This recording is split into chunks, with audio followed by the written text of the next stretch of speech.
Hi hello வணக்கங்க. இப்பதான் சாப்பிட்டு முடிச்சோம். ரொம்ப டயர்டா இருக்கு. அதுல வேற இந்த கஸ்தூரி பாய் இருக்கே.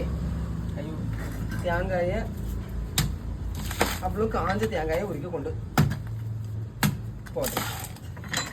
கிளிஞ்சல்களே உலகரசி இவளெல்லவோ இளவரசி.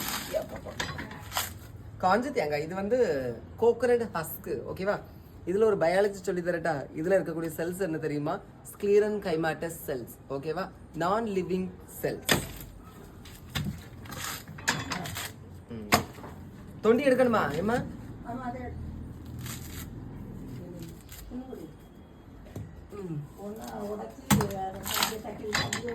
அடுத்தது இன்னொரு ரொம்ப ரொம்ப முக்கியமான ஒன் மார்க் என்ன தெரியுமா? செல்ஸ்ல 3 டைப் இருக்கும். பிளான்ட் செல்ஸ்ல பேரன் கேமா, கோலன் கேமா, ஸ்க்ளீரன் கேமா. இதுல பேரன் கேமா, கோலன் கேமா வந்து லிவிங் செல்ஸ், ஸ்க்ளீரன் கேமா வந்து என்னது? நான் லிவிங் செல்ஸ், டெட் செல்ஸ் அப்படின்னு சொல்லுவாங்க. இதுதான் அது.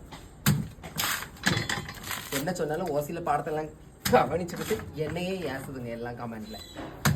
என்னத்த சொல்ல இந்த உலகத்தை. இந்த பாழா போன உலகமே இப்படிதான்.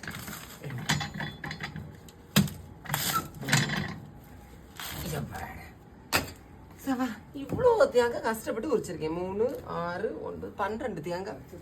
எப்பா, நீங்க உங்க வீட்டுல இந்த மாதிரி வேலை செஞ்சு கொடுத்து டயர்ட் ஆவீங்கன்னா கமெண்ட்ல சொல்லுங்க. பிடிச்சது. தேங்க்யூ.